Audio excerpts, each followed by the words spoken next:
নিউজের লাইভে সারা দেশে চলমান এলপিজি সংকটের প্রভাব পড়েছে পার্বত্য জেলা রাঙামাটিতে। রাঙামাটি শহরকে বলা হয়ে থাকে রিক্সাবিহীন শহর। এই শহরের যে একমাত্র গণপরিবহন রয়েছে সেই সিএনজি অটোরিকশা, সেটি আসলে এলপিজি গ্যাস দ্বারা চলে। কিন্তু সারা দেশে যে এলপিজির সংকট, সেই সংকটের প্রভাব পড়েছে রাঙামাটির যে একমাত্র গণপরিবহন সে সিএনজি অটোরিকশাতে। আমরা বেশ কিছুদিন যাবত দেখতে পাচ্ছি যে এলপিজি সংকটের কারণে আসলে সড়কে যে সিএনজি অটোরিকশা সেটি চলাচল কমে গেছে এবং গতকাল সকাল থেকে আসলে এই সংকট তীব্র আকার ধারণ করেছে। বর্তমানে আমি রয়েছে রাঙামাটি শহরের একটি গ্যাস ফিলিং স্টেশনে, Maa petroleum and LPG auto gas filling স্টেশনে আমি রয়েছি। আসলে এখানে আমরা যেটা দেখতে পাচ্ছি যে আসলে সকাল থেকে অনেকগুলো সিএনজি অটোরিকশা আসলে এখানে এসেছে, কিন্তু তারা আসলে গ্যাস না পেয়ে বাইরে অপেক্ষা করছে এবং গ্যাস ফিলিং স্টেশনের গ্যাস ফিলিং স্টেশন চত্বরেও তারা আসলে লাইন দিয়ে রয়েছে এখানে। তারা অপেক্ষা করছে গ্যাসের জন্য, কিন্তু আসলে গ্যাস না থাকার কারণে তারা গাড়িও চালাতে পারছে না। আমরা কর্তৃপক্ষের সাথে কথা বলেছিলাম, আসলে তারা বলছেন যে গতকাল বিকেলে তাদের কাছে আসলে একটি 11,000 লিটারের একটি গাড়ি তাদের কাছে এসেছে এবং তারা রেশনিং পদ্ধতিতে সিএনজি, রাঙামাটির যে সকল সিএনজি রয়েছে প্রায় 3,000-এরও অধিক সিএনজিতে তারা 400 টাকা করে গ্যাস সরবরাহ করেছে গতকাল বিকেলে। শুধু রাঙামাটির সিএনজি অটোরিকশা গুলোই নয়, পার্শ্ববর্তী যে সকল খাগড়াছড়ি রয়েছে এবং নানিয়ারচর উপজেলা, রাউজান, রানীরহাট সহ আরো অনেক জায়গা থেকে আসলে সিএনজি এসেছে। যেহেতু আসলে সে সকল এলাকাগুলোতেও যে সকল গ্যাস ফিলিং স্টেশন রয়েছে সেখানে আসলে গ্যাস না থাকার কারণে তারা রাঙামাটিতে আসতে বাধ্য হয়েছেন এবং রাঙামাটিতে এসে তারা এখান থেকে গ্যাস নিয়ে যাচ্ছেন। আমরা আরো কথা বলার চেষ্টা করেছিলাম সিএনজি চালক সমিতিদের সাথে। আমার সাথে বর্তমানে রয়েছে রাঙামাটি জেলা অটো রিকশা শ্রমিক ইউনিয়নের প্রচার সম্পাদক আব্দুল খালেক। তার কাছে আসলে একটু জানতে চাইবো, আসলে এই যে গ্যাস সংকট এটি কতদিন ধরে চলছে এবং আসলে কি অবস্থা বর্তমানে? এটা তো আজকে কয়েকদিন ধরে হচ্ছে, তবে কালকে এখানে একটা পাম্পে একটা গাড়ি আসছিল, গ্যাসের গাড়ি আসছিল। ওই মালিকের সাথে আমরা কথা বলছি, মালিককে মোটামুটি যথেষ্ট একটা আন্তরিকতা দেখাইছে। দেখানোর পর আমাদের যে সিএনজি গুলো আছে রাঙামাটি শহরে এবং বিভিন্ন জায়গা থেকে গাড়িগুলো আসছে, আসার পর আমরা সিরিয়াল ভাবে আমার রাঙামাটি সিএনজি সমিতির কার্যকরী পরিষদের যা কমিটি যারা ছিল, আমাদের সাধারণ সম্পাদক মিজানুর রহমান বাবু, ভারপ্রাপ্ত সভাপতি শঙ্কু ভাই সহ আমরা কার্যকরী পরিষদ আমরা এখানে অবস্থান করছিলাম। এইখানে ওই যে পাম্পের মালিকের সাথে কথা বলার পরে আমরা প্রায় প্রায় 3,000 গাড়িতে সিএনজিতে আমরা গ্যাস দিতে পারছি। প্রত্যেকটা গাড়িতে 400 টাকা 400 টাকা করে আমরা গ্যাস নিয়ে দিছি। মোটামুটি খুব শৃঙ্খলা ভাবে আমরা নিছি। এর পরবর্তী আমরা প্রায় রাত্রে 11 বা 1টা 1:30টার দিকে পর্যন্ত যতক্ষণ গ্যাস ছিল ওনারা ততক্ষণই দিছে। এর পরবর্তীতে গ্যাস শেষ হয়ে গেছে, তখন আমাদের সব অফ করে দিয়ে আমরা চলে গেছি। এই হচ্ছে যে 400 টাকা করে গ্যাস দিয়েছে আপনারা বলছেন, এটি কি আসলে পর্যাপ্ত কিনা? এটা তো হয় না বলতে গেলে, যেহেতু এখানে রাঙামাটি শহরে সিএনজি ছাড়া অন্য কিছু নাই। তারপর 400 টাকা দিয়ে যেমন মানুষের দুর্ভোগ কিছুটা হলেও কম পাই হয়েছে। তবে 400 টাকা যেটা গ্যাস কালকে রাতে দিছিল দিয়ে হয়তো আজকে বিকাল পর্যন্ত চলতে পারে। আজকে বিকাল পর্যন্ত চলতে পারে, এরপর আবার আমাদের সব গাড়িগুলো বন্ধ হয়ে যাবে। এই হচ্ছে রাঙামাটির পরিস্থিতি। এই কবে নাগাদ এই সমস্যার সমাধান হবে বলে কিছু আপনারা আশ্বস্ত করেছে কিনা? আমার তো বলা যাচ্ছে না, আমরা বলতে পারবো না। তবে আমার চেয়ারম্যান সেক্রেটারি যে পাম্পের লোকের সাথে নিয়মিত যোগাযোগ করতেছে, কবে আসতেছে কি সমস্যাগুলো তো নিয়মিত ওনারাই যোগাযোগ করতেছে, যে পরবর্তী যে যদি কোনো সময় হয় তাহলে এটা আমাদেরকে জানা দিবে। ধন্যবাদ। আমরা কথা বলছিলাম আসলে অটোরিকশা শ্রমিক ইউনিয়নের একজনের সাথে। আমরা একজন চালকের সাথে কথা বলার একটু যদি চেষ্টা করি। আসলে অনেকদিন ধরেই তো গ্যাস সংকট। কি অসুবিধা ফেস করছেন আপনারা? আমরা তো যাত্রীরা দুর্ভোগে ভুগতেছে এবং আমরা এই টাকা পয়সা কামাইয়া ফ্যামিলি পরিবার চালাতে পারতেছি না, আমাদেরও বেশি কষ্ট হচ্ছে।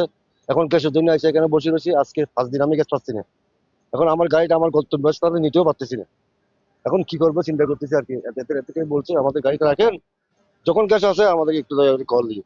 এরা বলছে আরো 3-4 দিন লাগবে গ্যাস আসতে, তো আমরা চলবো কিভাবে?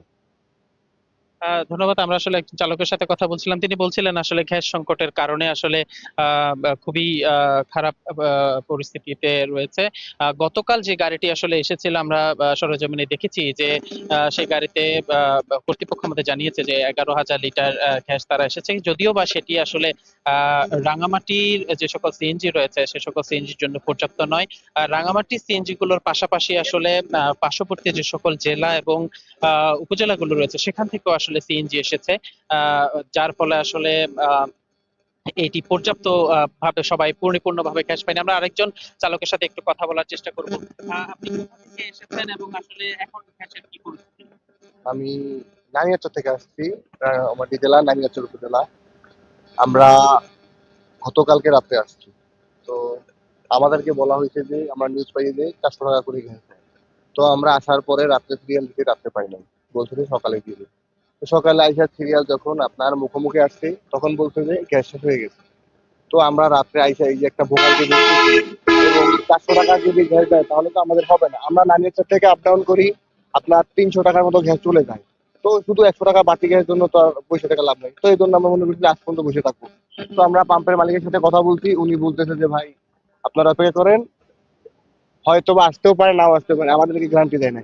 আমাদের ভাই কিস্তির গাড়ি, আমরা এই মুহূর্তে এমন একটা পরিস্থিতিতে আছি, যদি আমরা গাড়িটা তেলের সিস্টেম করতে যাই সেক্ষেত্রে 4-5 হাজার টাকা খরচ হবে। তাও তেলটা করলে আপনার মিনিমাম 10-15 দিন সময় লাগবে অ্যাকুরেট হতে। কারণ আমরা যদি এখন গাড়িটা গ্যাস থেকে তেলে করি তাহলে কার্বোরেটর চেঞ্জ করতে হবে, তারপরে ইঞ্জিন নতুন করে কাজ করতে হবে, বিভিন্ন সমস্যা হবে। একইভাবে তেলটা খাবে না, তেল বেশি খাবে। এগুলো আমরা তো এখন ভাই ধরা ধরা বান্ধা হয়ে গেছে, আমরা এখন জিম্মি হয়ে গেছি। এজন্য আমরা এখানে বসে আছি পাম্পে, কখন আসে কোনো গ্যারান্টি নাই। আচ্ছা, যদি গ্যাস, আপনি তো অনেক দূর থেকে এসেছেন, যদি গ্যাস না পান আসলে সেক্ষেত্রে কি করবেন? এখন আজকে দিনটা আমরা অপেক্ষা করব, যদি আজকে দিনের মধ্যে না আসে তাহলে আর কি করার, গাড়ি এখানে রাখা বাইরে চলে যেতে হবে। দর্শক, আসলে আমরা জানছিলাম, শুনছিলাম একজন চালকের কাছ থেকে যিনি আসলে অনেক দূর থেকে এসেছেন এবং তিনি তার দুঃখের কথা বলছিলেন যে অনেক দূর থেকে এসেও আসলে গতকালে তিনি গ্যাস পাননি এখানে। গ্যাস না পাওয়ার কারণে তাকে এখানেই থাকতে হয়েছে এবং গ্যাস না পেলে আসলে আহ, তাদের জন্য আসলে একটা বড় ধরনের সমস্যা হয়ে যাবে। আমরা মালিক পক্ষের সাথে কথা বলেছিলাম। তারা বলছেন যে আসলে তাদের সাথে তারা যাদের ডিলার ওমেরা কোম্পানি, তারা তাদেরকে যে পরিমাণ গ্যাস দিচ্ছে সে পরিমাণ গ্যাসই তারা এখানে এনে চালকদের মাঝে তারা সেটি ডিস্ট্রিবিউট করছেন। তবে রাঙামাটিতে এই ফিলিং স্টেশন ছাড়াও আরো 3টি গ্যাস ফিলিং স্টেশন রয়েছে, কিন্তু সেগুলোর কোনোটিতে আসলে গ্যাস নেই। আমরা তাদের মালিক পক্ষদের সাথে কথা বলার চেষ্টা করেছিলাম, তারা বলছেন যে আসলে তাদের যে ডিলার রয়েছে ডিপো থেকে তারা আসলে গ্যাস সংগ্রহ করছেন না বা তারা পাচ্ছেন না, সে কারণে তারা গ্যাস আনতেও পারছেন না। শুধুমাত্র রাঙামাটির একটি ফিলিং স্টেশন মিসার্স মা পেট্রোলিয়াম এন্ড এলপিজি, এটি আসলে তারা ওমেরা কোম্পানির গ্যাস তারা আনছেন এবং তারা রেশনিং পদ্ধতিতে চালকদের মাঝে আসলে তারা এটি ডিস্ট্রিবিউট করছেন। তবে গতকাল যে গাড়িটি এসেছে তারা সেটি চালকদের মাঝে ডিস্ট্রিবিউট করে দিয়েছেন, কিন্তু আজ গ্যাসের কোনো গাড়ি আসবে কিনা সেটি তারা আসলে নিশ্চিতভাবে বলতে পারছেন না। ফলশ্রুতিতে আসলে অনেক সিএনজি সকাল থেকে আমরা দেখেছি, যেহেতু তারা আসলে নিশ্চয়তা দিতে পারছেন না যে আসলে আসবে কিনা, সে কারণে অনেক সিএনজি অটোরিকশাকে আমরা চলে যেতে দেখেছি। আবার অনেকেই এখানে গাড়ি রেখেই তারা চলে গেছেন। হয়তো গ্যাস আসার খবর যদি তারা পান তখন হয়তোবা তারা আবার আসবেন। বাকি যে 3টি গ্যাস ফিলিং স্টেশন রয়েছে, আসলে সে সকল তাদের সাথে তারা বলছেন যে তারা আসলে বারবার যোগাযোগ করছেন তাদের ডিলারের সাথে। সেখান থেকে যতদিন না পর্যন্ত আসলে গ্যাস তাদেরকে সরবরাহ করা হবে ততদিন পর্যন্ত তারা আসলে গ্যাস আনতে পারছেন না। তো আসলে গতকাল আমরা সকালে যেটা দেখেছি যে আহ, বেশ সড়কে গাড়ির সংখ্যা আসলে খুবই কম ছিল, ফলে ভোগান্তিতে পড়েছিল আসলে স্কুলগামী অফিসগামী সাধারণ মানুষজন। পাশাপাশি আরেকটি অভিযোগ আমরা আসলে পেয়েছি, সেটি হচ্ছে অতিরিক্ত ভাড়া আদায়ের। গ্যাস যেহেতু নেই, যে সকল সিএনজি অটোরিকশা সড়কে চলাচল করছিল তাদের মধ্যে অনেকেই অতিরিক্ত ভাড়া আদায় করছেন, এমন একটি অভিযোগ যাত্রীদের কাছ থেকে আমরা পেয়েছি। তো এই ব্যাপারে আসলে আমরা কথা বলেছিলাম জেলা অটোরিকশা শ্রমিক ইউনিয়নের ভারপ্রাপ্ত সভাপতি আবুল কালামের সাথে। তিনি বলছেন যে আসলে সমিতির পক্ষ থেকে কঠোরভাবে নির্দেশনা দেওয়া হয়েছে যাতে কোনো ধরনের অতিরিক্ত ভাড়া আদায় করা না হয়। তারপরও যদি কেউ এসে নির্দেশনা অমান্য করে তাহলে তার বিরুদ্ধে সমিতির পক্ষ থেকে ব্যবস্থা নেওয়া হবে বলে তিনি আমাদেরকে আশ্বস্ত করেছেন।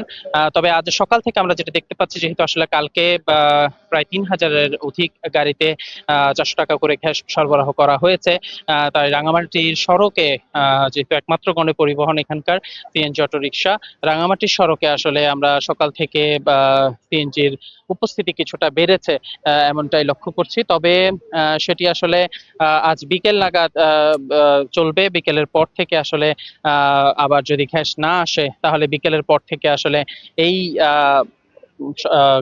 যে সড়কে চলাচল, সে চলাচল হয়তো কম হয়ে যাবে।